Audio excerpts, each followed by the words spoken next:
Je vous souhaite la bienvenue à cette nouvelle émission de télévision intitulée « Les actualités prophétiques ». Bien, nous sommes dans une série d'enseignements concernant plusieurs événements prophétiques qui doivent se succéder un après l'autre jusqu'au retour du Seigneur Jésus-Christ, l'établissement du royaume de Dieu sur la terre et la vie pour toujours que nous allons partager avec le Seigneur, régnant avec lui sur ces nouvelles nations qui vont repeupler la terre durant le règne de 1000 ans. Alors, on a commencé avec le prochain événement prophétique qui doit se produire bientôt et qui est évidemment cette guerre surprise, une guerre éclair d'une coalition de nations qui vont foncer sur Israël par la vallée de Bassan, comme nous avons expliqué, et plusieurs autres événements prophétiques qui vont se succéder de façon chronologique jusqu'au retour du Seigneur Jésus-Christ et l'ouverture de ce fameux règne de 1000 ans qui a été tellement prophétisé dans l'Ancien Testament par les prophètes de la Bible. Parce qu'évidemment, c'est un temps extraordinaire, c'est le renouvellement de toutes choses. La malédiction sera soulevée de cette planète. La nature va reprendre ses droits. Vous savez, Paul nous dit dans l'Épître aux Romains que depuis la chute de nos premiers parents, la nature, elle soupire en elle-même et elle attend la révélation des fils de Dieu. Parce que la nature a été soumise à la vanité, comme Paul dit, et elle a perdu de son éclat, elle a perdu de sa beauté originale.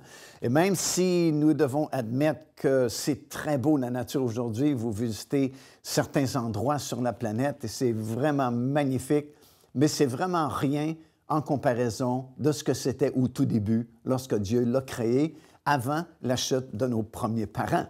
Alors la nature, depuis ce moment-là, elle soupire en elle-même et elle attend le jour où elle sera libérée de ce joug-là, libérée de la malédiction qui est tombée sur la planète Terre et qu'elle pourra reprendre sa beauté originale et s'épanouir complètement, tout comme Dieu l'avait créé au tout début. Alors, durant ce règne de 1000 ans, la nature va reprendre ses droits, la Terre sera repeuplée par ces gens-là qui formeront les nouvelles nations. Il y a une nouvelle ville de Jérusalem qui n'est pas la nouvelle Jérusalem à la fin complètement qui va s'installer sur la terre, va s'établir sur la nouvelle terre, mais c'est une reconstruction de l'ancienne ville de Jérusalem qui sera beaucoup plus grande. Il y a un temple nouveau qui sera construit instantanément et surnaturellement par le Seigneur Jésus-Christ et il y aura toute une série d'actions qui seront comme un nettoyage de la planète après les 7 années de tribulation et des nombreux jugements qui se sont abattus sur la planète Terre.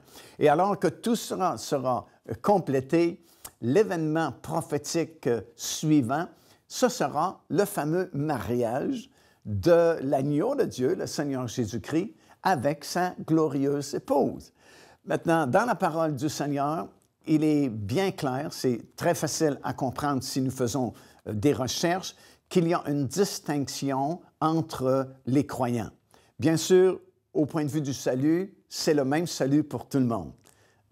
Ou bien vous êtes perdu à 100 % ou bien vous êtes sauvé à 100 %. Il n'y a pas de petit salut, il n'y a que de grands saluts, et c'est un salut vraiment complet à 100 %. Et même si une personne acceptait le Seigneur Jésus-Christ et devait mourir 10 minutes plus tard, bien, cette personne, elle est parfaitement sauvée et elle s'en va tout de suite avec le Seigneur Jésus-Christ.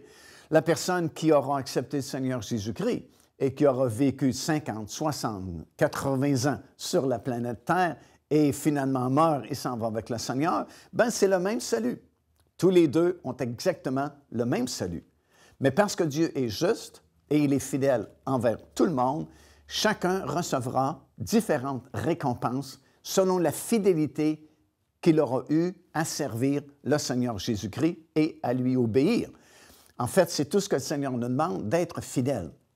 Dans l'Épître aux Corinthiens, Paul dit ceci, « Tout ce qu'on demande aux dispensateurs, c'est qu'ils soient trouvés fidèles. » Alors, un jour, nous comparaîtrons tous, la Bible dit, devant le tribunal de Christ, et chacun de nous rendra compte pour lui-même devant le Seigneur et recevra les récompenses qui lui est due à ce moment-là.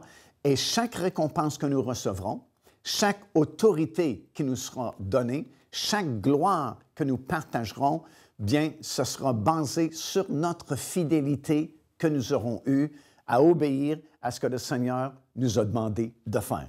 Alors, ce n'est pas sur nos accomplissements ou nos exploits, ce n'est pas sur le nombre de bâtiments qu'on a construits ou la grandeur des églises qu'on a réussi à faire, mais c'est sur la fidélité à obéir au Seigneur, faisant ce qu'il nous a demandé de faire.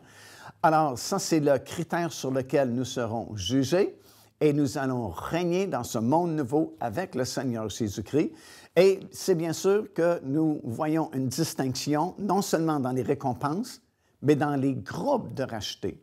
Et le groupe principal s'appelle l'épouse du Seigneur Jésus-Christ. Et tous ne font pas partie de l'épouse du Seigneur Jésus-Christ, même s'ils font partie de son Église. Et c'est en ce jour-là que nous verrons vraiment la différence. Devenez partenaire avec ce ministère par votre soutien financier et aidez-nous à planter le flambeau de l'Évangile à travers le monde entier. Vous recevrez un enseignement audio à tous les mois de la part de l'évangéliste Mario Massicotte, ainsi que notre bulletin de nouvelles prophétiques incluant des enseignements bibliques, des nouvelles du ministère et des commentaires sur les actualités prophétiques, telles que vues pendant cette émission. Débutez dès aujourd'hui en visitant notre site web www.paindevie.org ou par courriel à info@paindevie.org ou en nous écrivant à Pain de Vie, casier postal 426 800 Square Victoria, Montréal, Québec, H4Z 1J7.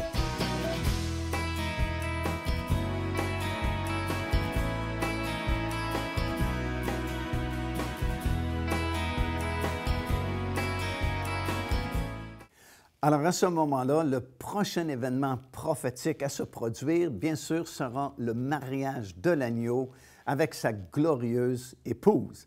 Encore une fois, nous devons faire une distinction entre différents rangs parmi les rachetés, parce qu'au point de vue du salut, on est tous sur le même pied d'égalité parce qu'on a tous reçu le même salut. Vous avez une parabole dans les évangiles qui nous explique cela de façon très claire, alors que des ouvriers qui ont commencé à travailler à différentes heures du jour et qui ont reçu le même salaire à la fin de la journée. Alors, ceux qui avaient été engagés à la dernière heure ont reçu le même salaire que ceux qui avaient été engagés au début de la journée. Alors, c'est une parabole pour nous montrer que le salut est le même pour tous les enfants de Dieu. Cependant, il y aura différents rangs parmi les rachetés. Et c'est ce que Paul va souligner dans l'Épître aux Corinthiens, alors qu'il dira que oui, tous nous allons ressusciter, mais chacun en son rang. Et le rang le plus élevé, c'est le rang de l'épouse de Christ, et ceux qui auront été fidèles et se seront qualifiés pour faire partie de ce rang-là, bien, ce sont ceux qui seront présents à ce mariage-là comme épouse du Seigneur Jésus-Christ, l'agneau de Dieu, qui aura lieu. On entend souvent dire que ce mariage aura lieu au ciel pendant les 7 années de tribulation, suivi des noces de l'agneau. Et encore là, il faut faire une distinction entre la cérémonie du mariage elle-même et le repas qui va suivre la cérémonie qui a lieu à l'église, par exemple, ou à un autre endroit, et qu'on appelle le repas des noces de l'agneau à l'hôtel ou dans un restaurant. Dans notre langue française, souvent, on utilise le même mot, les noces. On dit on va aux noces et on se réfère à la cérémonie à l'église autant que le repas à l'hôtel. Mais dans le texte original, et même dans la version anglaise de la Bible, il y a cette distinction qui est faite entre la cérémonie elle-même du mariage et le festin ou le repas des noces de l'agneau. Et souvent, on a entendu dire que le mariage et les noces auront lieu au ciel pendant les 7 années de tribulation sur la terre. Et il n'y a pas vraiment aucun verset dans la parole de Dieu pour prouver cela. Mais au contraire, il y a plusieurs versets qui nous disent en fait exactement le contraire, que le mariage n'aura pas lieu au ciel et encore moins le repas des noces de l'agneau, pour plusieurs bonnes raisons. Une de ces raisons, c'est que si les noces avaient lieu au ciel pendant 7 ans, bien, la plupart des invités ne seraient même pas arrivés au ciel pour célébrer les noces. Parce que là aussi, il faut faire une distinction entre la mariée elle-même et ceux qui sont invités aux noces de l'agneau. La Bible dit « Heureux ceux qui sont invités aux noces de l'agneau ». Bien évidemment, on ne parle pas de l'épouse ici, parce que l'épouse, on ne l'invite pas aux noces. On a des noces à cause de l'épouse et de l'époux. Alors, vous avez deux groupes ici de rachetés parmi les enfants de Dieu. Vous avez ceux qui font partie de l'épouse de Christ et vous avez ceux qui feront partie des invités aux noces de l'agneau. Et vous remarquez dans le livre de l'Apocalypse et les autres livres bibliques qu'après l'enlèvement des croyants, c'est l'enlèvement de l'épouse de Christ, mais qu'il y a plusieurs autres personnes qui seront sauvées durant les 7 années de tribulation et qui feront partie des invités, justement, aux noces de l'agneau, qui ne peut pas avoir lieu au ciel parce que, justement, les invités ne sont pas encore arrivés pour célébrer les noces. Mais bien au contraire, vous avez des versets qui parlent et qui nous disent que le mariage aura lieu ici-bas sur la terre, après le retour du Seigneur Jésus-Christ, et ça nous dit même à quel endroit le mariage aura lieu, ce sera sur la montagne de Sion à Jérusalem. Vous avez ça dans Ésaïe, le chapitre 4, verset 5 et le verset 6, qui nous dit spécifiquement que ce mariage aura lieu sur la montagne de Sion, là où il y aura une nuée le jour et une flamme de feu durant la nuit, qui représente la gloire Shekinah de Dieu, la gloire qui était manifestée une fois par année dans le lieu très saint du temple autrefois. Et ça dit que ce qui est glorieux sera mis à couvert. Et le mot hébreu qui est utilisé, c'est le mot huppah, H-U-P-P-A, qui est traduit en français par un dais. Vous savez, les anciens lits à baldaquin qu'on appelait le dais au-dessus du lit, bien, c'est ce qu'on appelle en hébreu le huppah. Et même encore aujourd'hui, lorsqu'on fait des mariages, par exemple, en Israël, bien, on va utiliser ce dais-là, ce huppah-là, qui couvre l'époux et l'épouse durant la cérémonie du mariage. Alors, ce que la parole de Dieu nous dit, c'est qu'il y aura un tel dais qui sera établi sur le sommet de la montagne de Sion afin de permettre la cérémonie du mariage de l'époux avec sa glorieuse épouse à ce moment-là. Dans le psaume 45 aussi et au verset 14, on a d'autres détails qui s'ajoutent concernant la cérémonie du mariage et ça nous dit que la cérémonie aura lieu dans des palais d'ivoire. C'est comme ça que c'est écrit dans le psaume 45 et au verset 14. Et puis, vous avez aussi dans ce passage-là de l'Écriture une description sommaire de la robe de la mariée, qui sera un vêtement fait de tissu d'or avec de la broderie sur son vêtement, ce qui la distingue, par exemple, des autres rachetés qui viendront durant les 7 années de tribulation grossir les rangs des rachetés au ciel. La grande foule, par exemple, au chapitre 7 du livre de l'Apocalypse, qui arrive au ciel, ce sont des gens qui sont sauvés durant les 7 années de tribulation. Bien, la description qu'on fait de cette grande foule-là innombrable, c'est qu'ils sont vêtus simplement d'une robe blanche. Tandis que l'épouse ici, on dit que c'est un vêtement tissu d'or et avec de la broderie sur sa robe. Alors, ce sont tous des renseignements, des informations que nous avons dans la parole de Dieu qui nous prouvent hors de tout doute que c'est vraiment une très grande cérémonie, la cérémonie du mariage de l'époux avec sa glorieuse épouse. Joignez-vous à nous afin de célébrer le Seigneur et entendre le message de la parole de Dieu par l'évangéliste Mario Massicotte. Venez recevoir ce que Dieu a préparé pour vous. Visitez notre site web www.paindevie.org afin de connaître notre itinéraire. Nous serions très heureux de vous rencontrer et de vivre des moments forts avec le Seigneur.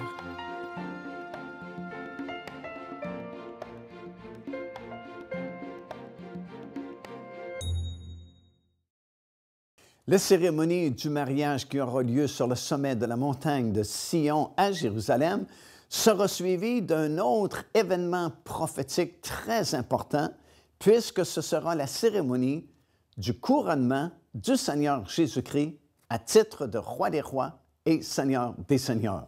Et cette cérémonie, elle est décrite partiellement dans le livre du prophète Daniel, dans l'Ancien Testament, dans le chapitre 7, les versets 13 et les versets 14, Alors que Daniel a eu la vision du Seigneur Jésus-Christ qui se présente devant son Père, et le Père va lui remettre vraiment l'autorité, la domination sur toutes les nations pour toujours, pour l'éternité, et sera vraiment couronné roi des rois et seigneur des seigneurs. Et sûrement que ce sera une cérémonie très importante et vraiment très glorieuse aussi, parce que tout couronnement de roi ici sur cette terre nécessite de grandes cérémonies. Peut-être vous avez déjà assisté ou vu à la télévision ou sur Internet ou peu importe le couronnement de certains rois. Nous savons qu'il y a très peu de rois qui restent sur cette planète aujourd'hui, mais lorsqu'il y a une cérémonie de couronnement d'un roi, c'est quelque chose de grandiose, quelque chose de vraiment spectaculaire. Alors imaginez la cérémonie du couronnement du roi des rois et le Seigneur des seigneurs, le Seigneur Jésus-Christ. Imaginez aussi que dans l'histoire d'Israël, le seul roi qui n'a jamais été reconnu, le seul roi qui n'a jamais été couronné, c'est le Seigneur Jésus-Christ.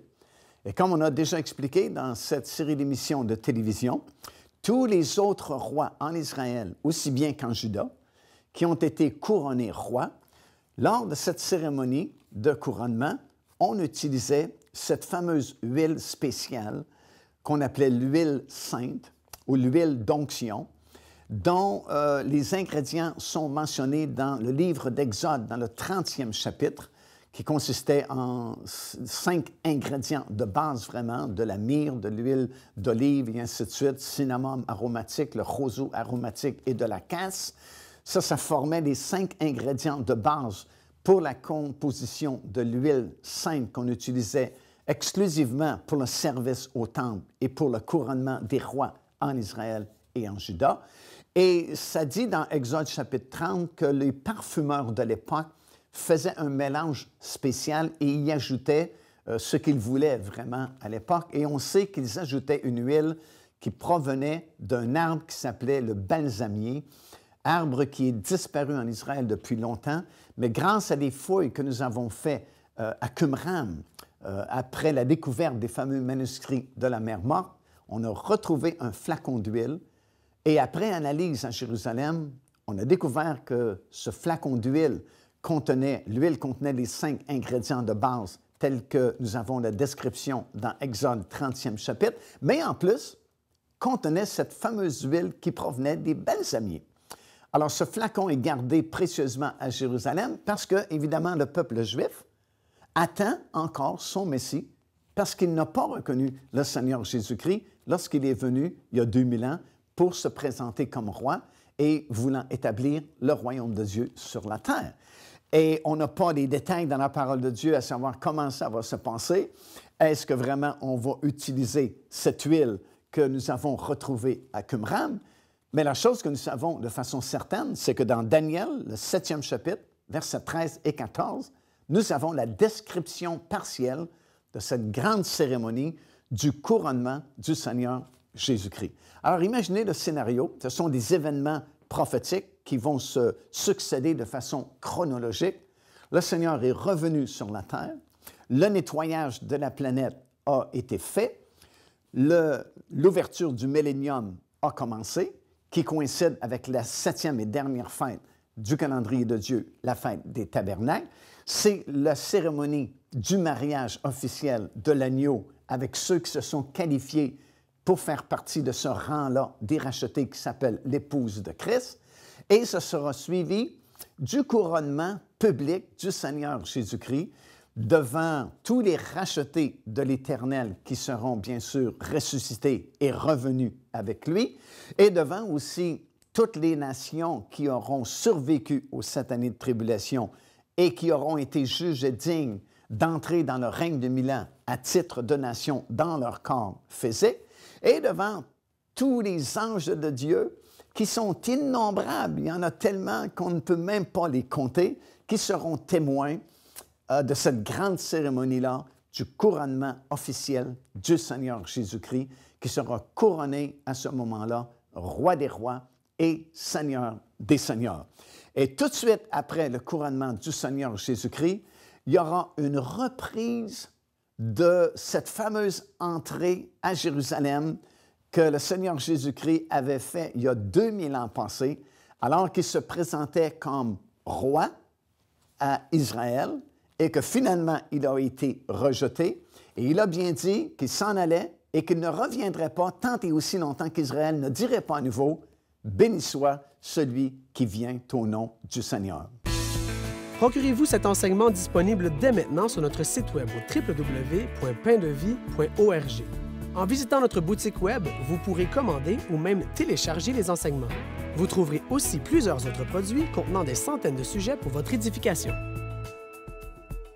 Le prochain événement prophétique à se dérouler après le couronnement du Seigneur Jésus-Christ, c'est une reprise vraiment de l'entrée triomphale du Seigneur Jésus-Christ qu'il a voulu faire il y a 2000 ans passés lorsqu'il était venu et qu'il devait se présenter comme roi afin qu'Israël puisse l'accepter et qu'il puisse établir son royaume déjà sur la planète Terre.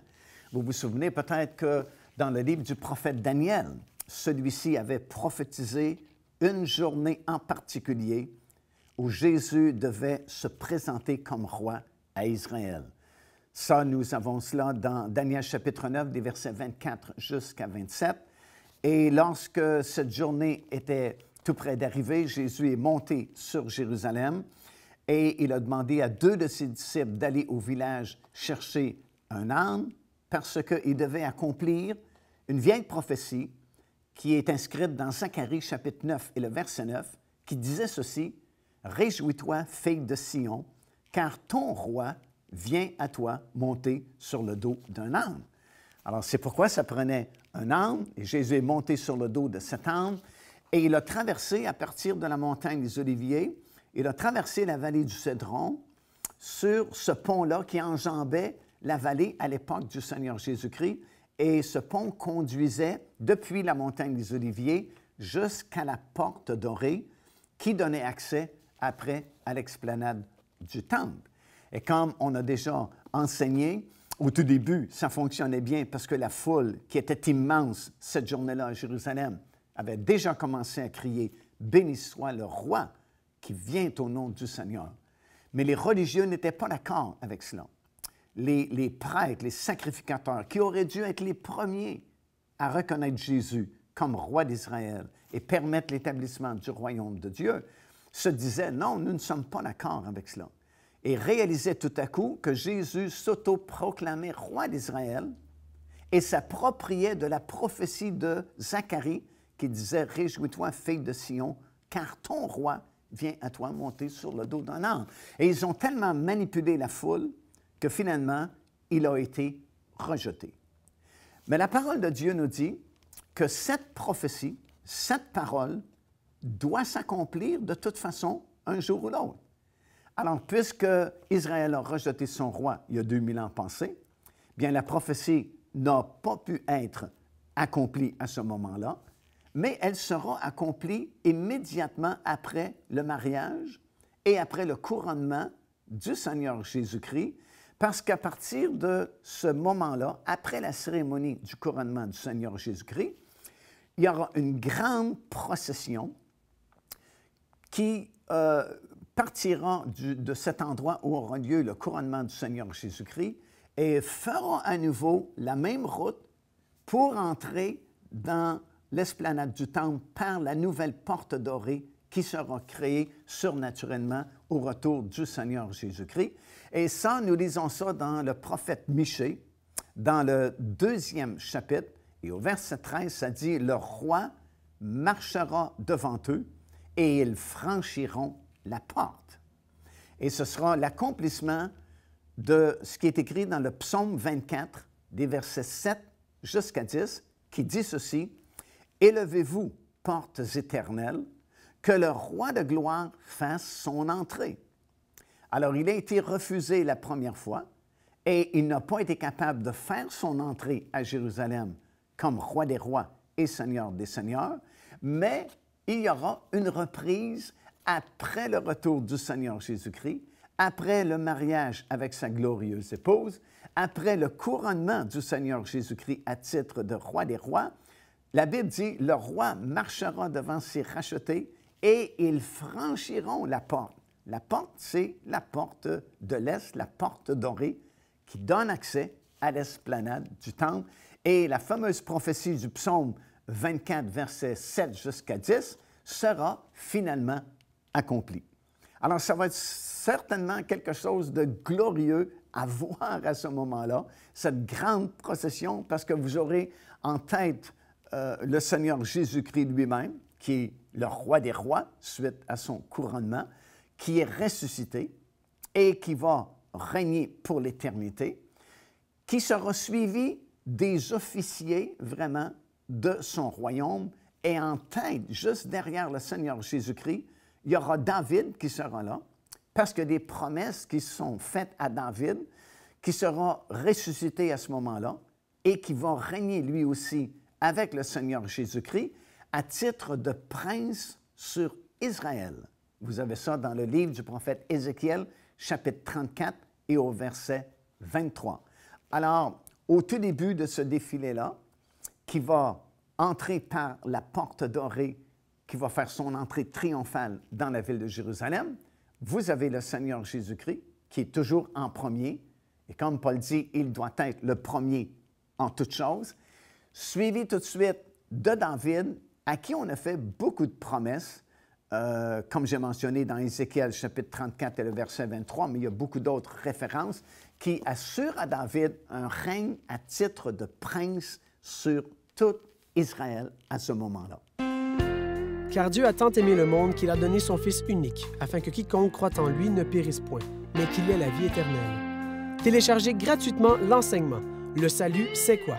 en visitant notre site web www.paindevie.org et recevez la grâce merveilleuse que Dieu vous offre. Wow, nous sommes en train de parler d'événements vraiment glorieux alors que le Seigneur Jésus-Christ sera couronné roi des rois et Seigneur des seigneurs. Et il y aura ce grand défilé pour accomplir finalement cette vieille prophétie qui disait que le roi de gloire fera son entrée triomphale à Jérusalem. Et on a réalisé que la première fois, ça n'a pas fonctionné parce qu'Israël n'a pas reconnu son roi, mais la prophétie doit s'accomplir et le prophète Michée l'a annoncé, le roi marchera à leur tête et ils entreront par la porte et ce sera vraiment un très grand défilé de tous les rachetés de l'Éternel, de toute génération, de tout âge, qui seront maintenant ressuscités et prêts à régner avec le Seigneur Jésus-Christ. Et pour faire partie de ce défilé-là, il suffit d'accepter le Seigneur Jésus-Christ comme votre Seigneur, votre Sauveur personnel. Et c'est tellement simple à faire, tellement facile à réaliser aujourd'hui. Il suffit de reconnaître notre besoin et d'ouvrir notre cœur et de dire, Seigneur, viens dans ma vie, viens dans mon cœur, pardonne mes péchés et donne-moi, comme tu l'as promis, la vie éternelle. Et c'est aussi simple que ça. Si vous faites cette prière sincèrement de tout votre cœur, le miracle se fera, vous serez nés de nouveau, vous aurez la vie éternelle et vous ne serez jamais plus la même personne. Ça, c'est une promesse de la Bible. Au revoir.